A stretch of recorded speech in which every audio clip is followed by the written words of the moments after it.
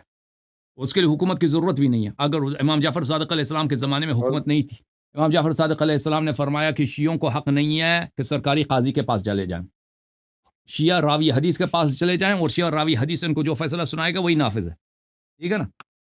اس کی کوئی لازمہ نہیں ہے کہ اسلامی حکومت ہو۔ اسلامی حکومت ہے ہی نہیں بھائی۔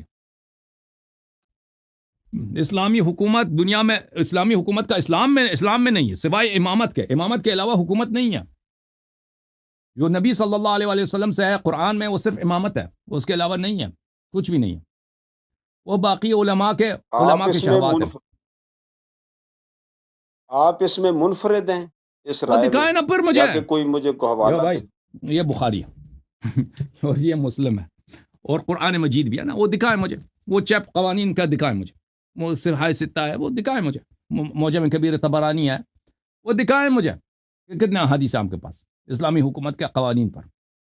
کچھ بھی نہیں ہے، سوائے یہی ہے کہ بھائی دیکھیں، آپ جو اسلامی حکومت بنائیں گے نا وہ بنے گی نہیں۔ پہلی بات یہ ہے کہ خلیفہ کو قریش سے ہونی چاہیے، کسی اور قوم سے نہیں بن سکتا۔ دوسری بات ہے کہ جتنا بھی فاسق ہو اس کی طاعت واجب ہے، جتنا بھی ظلم کرے اس کی طاعت واجب ہے۔ اب مجھے بتاؤ، اس سے تو بہتر ہے کہ وہی انگریزوں والا سسٹم نہ بناؤ، پرائم منسٹر ہو، کوئی صدر ہو، کوئی پارلیمنٹ ہو، حساب لے لے اس سے کہ اگر وہ چوری کرتا ہے تو کم از کم کچھ تو ووٹ آف نو کانفیڈنس مل جائے، کوئی حساب کتاب تو ہو نا۔ اسلامی سسٹم بنائیں گے نا جو جماعت عمریہ کے کتب میں ہے، وہ تو بالکل یعنی ایک ایسا ڈکٹیٹرشپ بنے گا کہ وہ پھر وہی داعش والا سسٹم بنے گا نا۔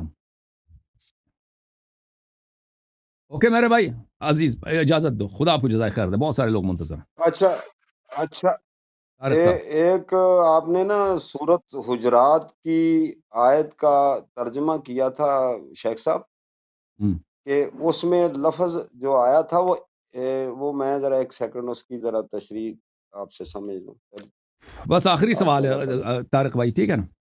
Thank you sir.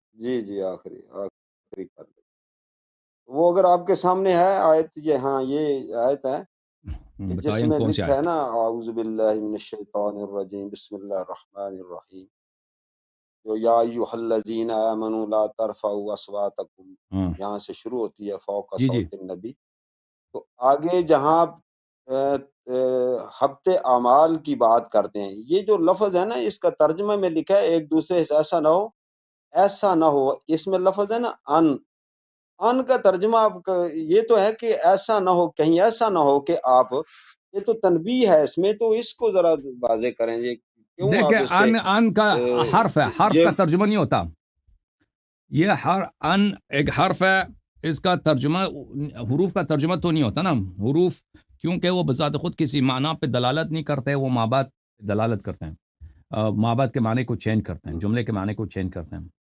نبی صلی اللہ علیہ وآلہ وسلم کے ساتھ بلند آواز میں بات نہ کرو کہ اگر کرو گے ایسا تو تمہارے اعمال حبط ہو جائیں گے، تو اگر یہ کرو گے تمہارے اعمال حبط ہو جائیں گے، تو یہ نتیجہ جو ہے بلند آواز کرنے پر مترتب ہوگا۔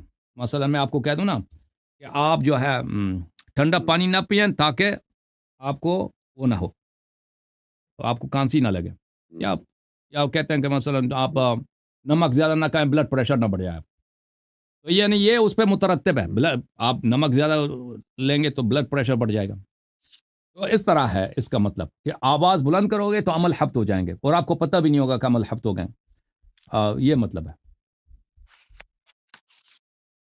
اوکے اچھا، بس شیخ صاحب ایک منٹ، ایک سوال کر لینے دیجیے گا، آپ کی مہربانی، میں بڑا یعنی انتظار کیا آپ سے، یہ جو آپ نا قیاس کے بارے میں، قیاس ہمارے ہاں ہے اہل سنت میں قیاس شرعی، یعنی کوئی ایسا کام ہو تو وہ قرآن سے ثابت ہو، حدیث سے، ہاں صحیح نص سے، تو اس سے ایسا ملتا جلتا کوئی کام آپ کو درپیش ہو تو اس پر عمل کرنا، ہم اس کو قیاس کہتے ہیں، تو آپ اس کی بھی نا رد کرتے ہیں، تو میں یہ جاننا چاہوں گا کہ یہ کوئی شرارتاً سوال نہیں، یہ معصومانہ سوال ہے جی کہ یہ جو بھینس کا دودھ ہے اور یہ جو گوشت ہے، یہ نہ قرآن میں ہے نہ ہمارے ہاں اہل سنت کی حدیث میں اس کا کوئی ذکر نہیں، وہاں بکری اور اونٹ وغیرہ کا قرآن میں ذکر ہے۔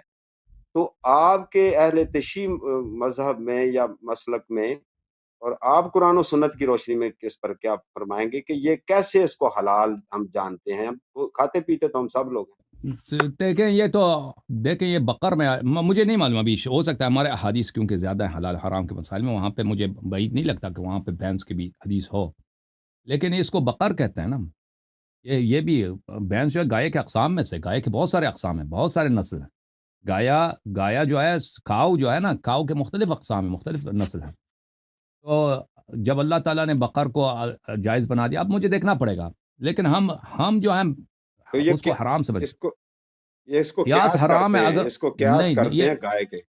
نہیں یہ قیاس نہیں ہے، اگر دیکھیں اگر قیاس ہے تو یہ حرام ہے۔ قیاسی مسئلہ ہے، شیخ اس پر قیاس کر لیجئے گا قیاس تو اگر کوئی چیز کسی چیز سے ملتا جلتا ہے نا، ابھی دیکھ آپ ابھی ایک آدمی چور ہے، اس کا شکل آپ سے ملتا جلتا ہے، آپ کو پکڑ کے آپ کا ہاتھ کاٹ دیں، ٹھیک ہے نا؟ یہ تو میں نے کئی دفعہ آپ سے اب سن لیا ہے قیاس نا، کرتے ہیں، تو قیاس مجھے کر لیں۔ چور نہ ابھی جو نہیں، بھینس کی آپ جو بات آپ کر کے رہے ہیں ہاں نا، کوئی ایسا ابھی مجھے نہیں معلوم وہ کوئی حدیث ہوگی اس کی، میں دیکھ لوں گا انشاءاللہ، مجھے یاد رہا تو میں دیکھ لوں گا، ٹھیک ہے نا؟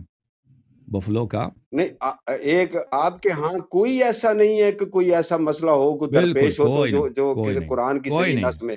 بالکل نہیں، اگر کوئی چیز اچھا، ایک ہم نے کہا دیکھیں اگر ایک کہ عام کیٹیگوری ہے نا، ایک اجازت دے دیں، ایک عام کیٹیگوری ہے، ایک عام کیٹیگوری ہے کہ اس کے اندر بہت سارے اقسام آ جاتے ہیں نا، اب مثلا بقر حلال ہے، بکری حلال ہے، اب بکری کے دنیا میں ہزاروں نسل ہوں گے، ٹھیک ہے نا؟